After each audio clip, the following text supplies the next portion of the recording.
It's your money. It's yours. It's not my money. It's not your parents' money. It's not the state's money. Other than the taxes. Sorry, can't help you on that.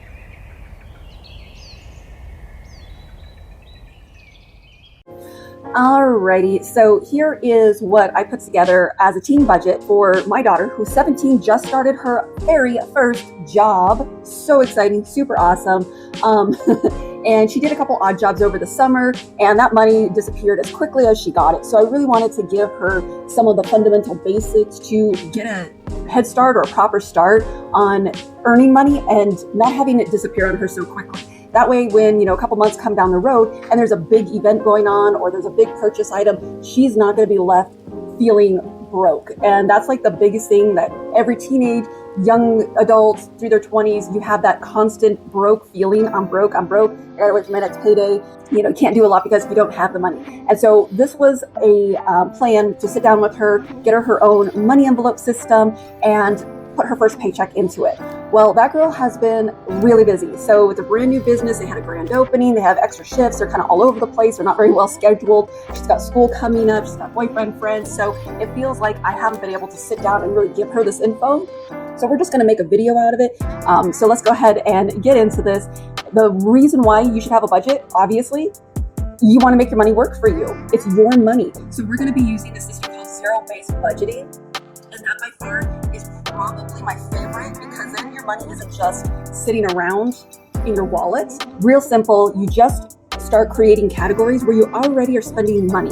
So sit down, look at your last couple of months and figure out where your money's been going.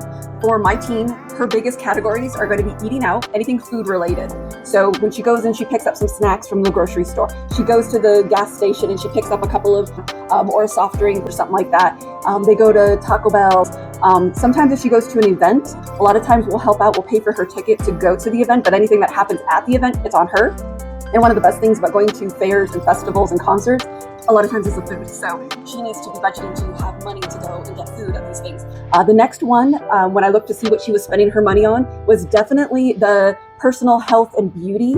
She doesn't buy a lot of makeup. She has quite a bit. She does buy hair dye. She does like to dye her hair a lot and cut her hair. So she'll want to start budgeting $15, $20 every other month or every couple of months for that. Her special body washes with all the scents, her special face cleaners, razors, of course, her special shampoos and conditioners. All of that would be inside of the health and beauty category. And you can easily see she's not going to be buying shampoo and conditioner every single time she gets her paycheck. She's not going to be going out and buying a deodorant every single time she gets her paycheck. So these things she's building up a fund for to make a once a month purchase or once every other month purchase. And this just allows her to have the freedom to buy the things she likes and not feel like she's looking for the discount items that she doesn't like or doesn't work very well.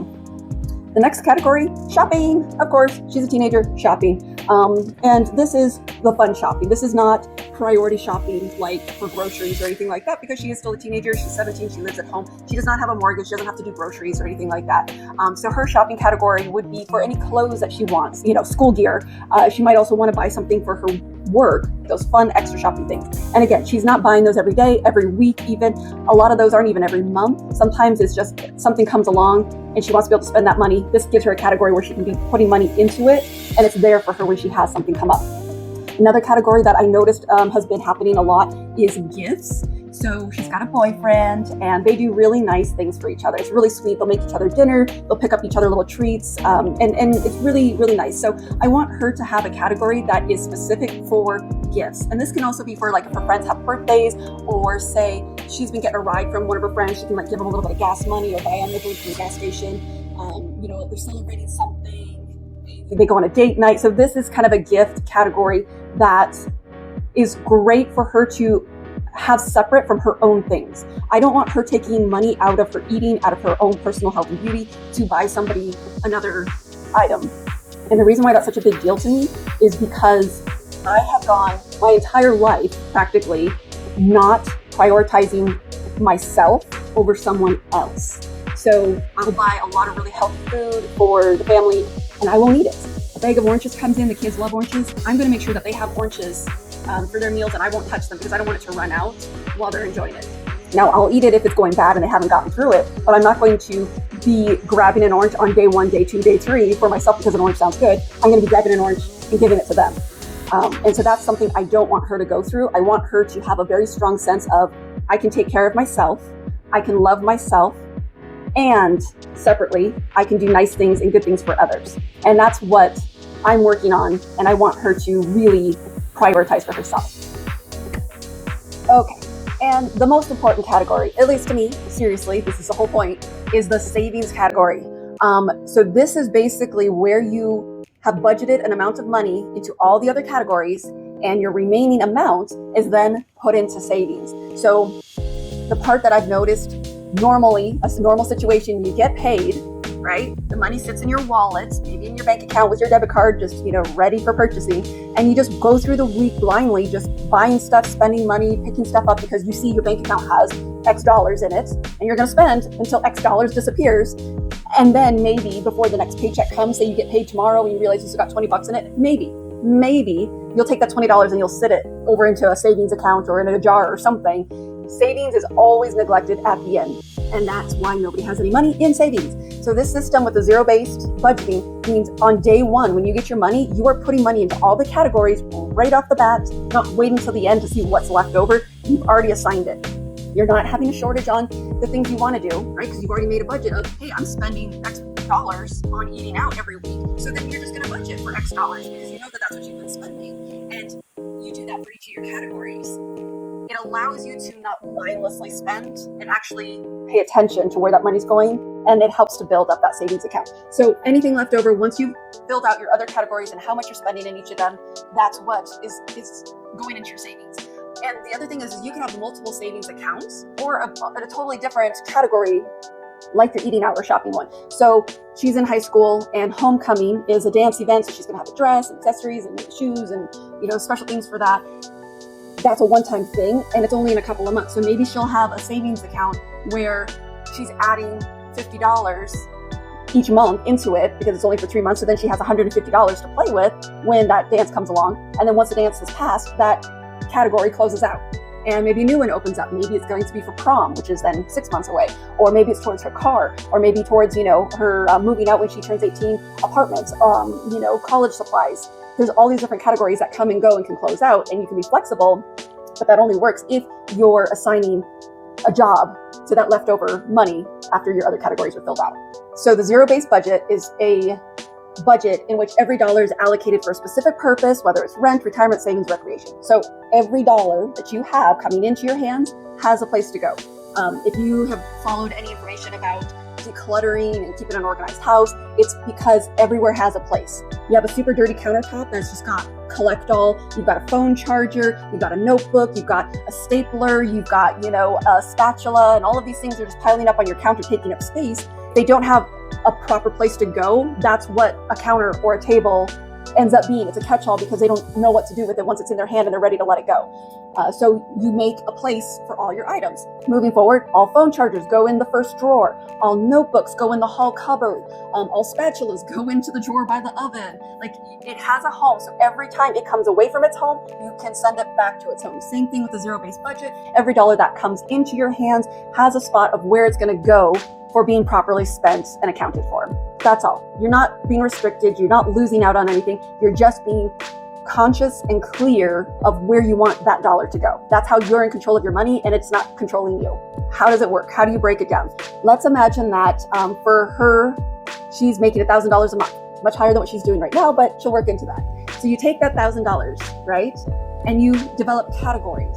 So as you saw with the last page, we did a eating out, we did personal health and beauty, we did the shopping and gifts, and then savings. I want you to look and see what you've been spending over the last couple of months to get an idea. So if you've been spending $100 a week on eating out, don't try to budget yourself $50. That's not realistic. It's not going to happen. You're going to feel restricted. You're going to pull out of your other accounts or out of savings, and the whole thing just messes up. So if you're spending $100 on eating out, budget $100 for eating out. If you don't spend it all, that's fantastic. It can be rollover, or it can go into savings for something bigger that you're wanting to do. Don't under budget. That's not how this works out. Once you look to see how much you have been spending over the last couple of months, you can estimate what you're going to do for each category. Once you made a budget for the full month, each category for the expenses, divide that amount out by the paycheck you receive. So if you've got $250 a week. You're going to do $100 for food. You're going to do $50 for health and beauty. You're going to do $20 for gifts. And you just keep on going, breaking that down until $120, which is that week's paycheck, has been put into each of the categories. There should not be like $10 left over. It should be in a category. For my daughter, we picked up this super cute budgeting system, and it's going to have all her folders in it where she can put her money and keep track of what she's supposed to be spending. So when she gets her money, she gets her paycheck, she puts it into the category. That's what she can pull out of to spend that week. And then the next week she stuffs, her envelope and then has the funds to go for each week. So I did a super cute one for her because it makes it fun and exciting to play with money.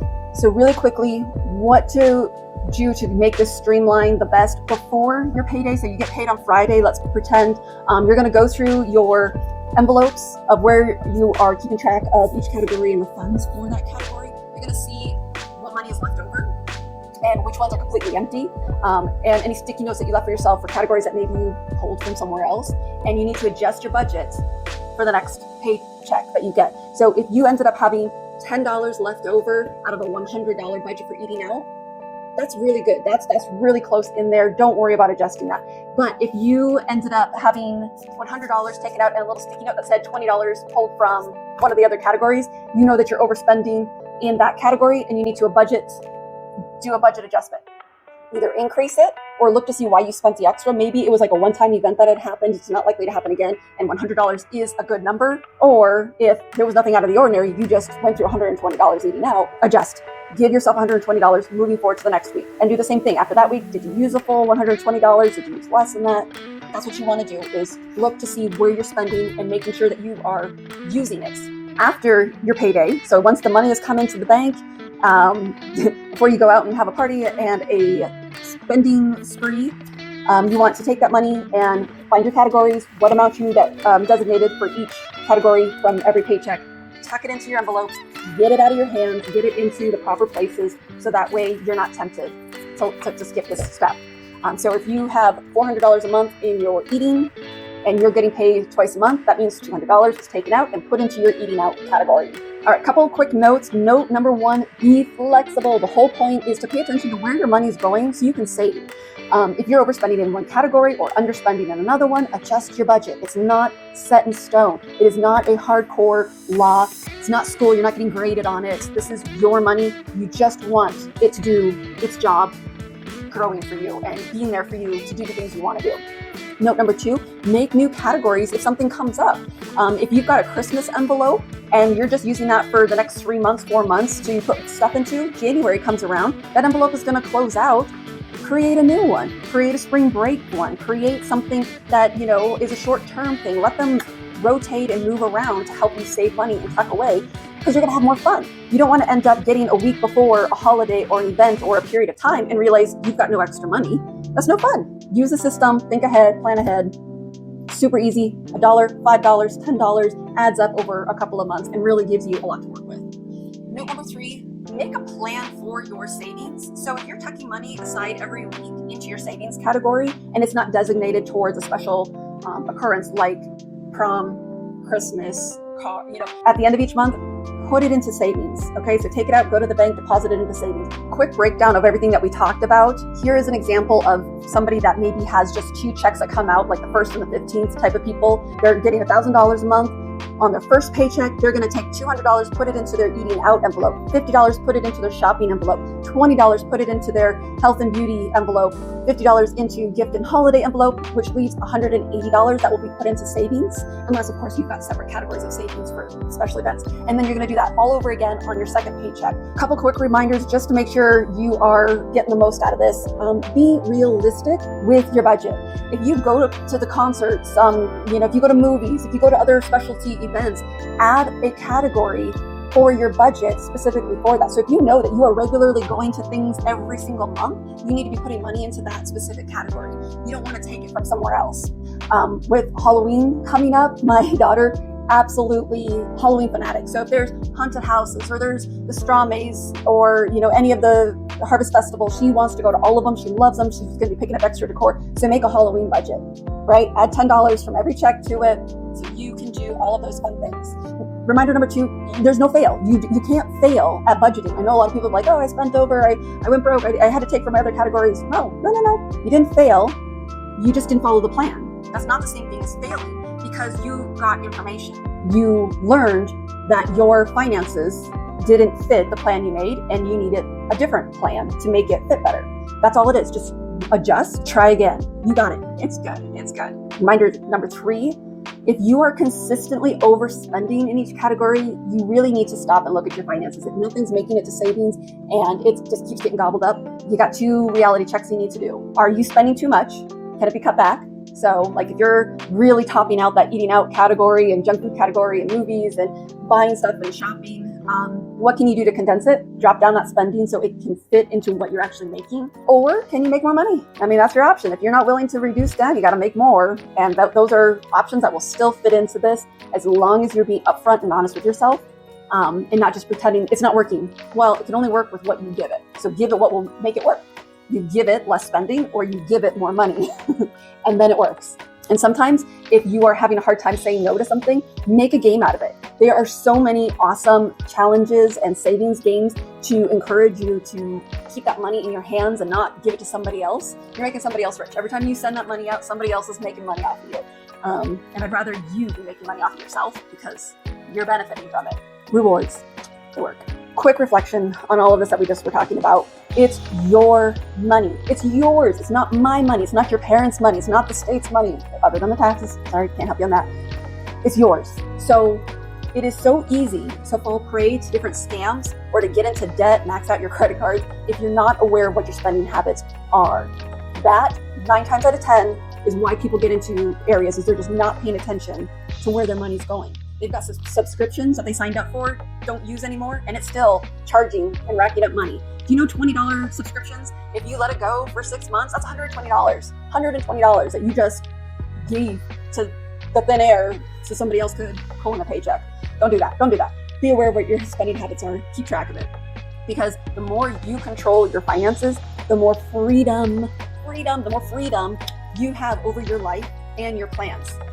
Your money, you get to do what you want. It's yours. Just make sure it's there for you.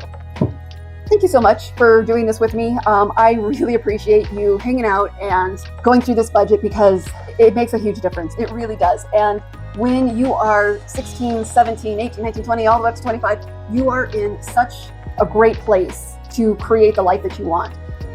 Unfortunately, a lot of times that comes with pride, a little bit of ego, speaking from experience. And I can do it myself. I don't need anybody else's help. And those are amazing features to have in your characteristics and your self-image. But don't let those shoot you in the foot. Don't let those stop you from getting everything that you want. So if you want that ice cream and somebody offered you the ice cream and you say, no, I don't want the ice cream because you offered me the ice cream, I'm going to get my own ice cream. What do you want in the end? You want the ice cream. So that's going to be a lesson that you'll have to work through. It's not something that somebody can teach you or tell you. You have to come to terms with being able to accept help. Most people that get ahead, they have a helping hand. Very few people 100% dug it out themselves. Yeah, don't turn down the help. It means nothing in regards to your abilities, your behavior, your skill set, or your work. If anybody's giving you a helping hand, it's because they see your work. They see your potential. They want you to take and go. Sorry. Love y'all. Thank you so much for watching.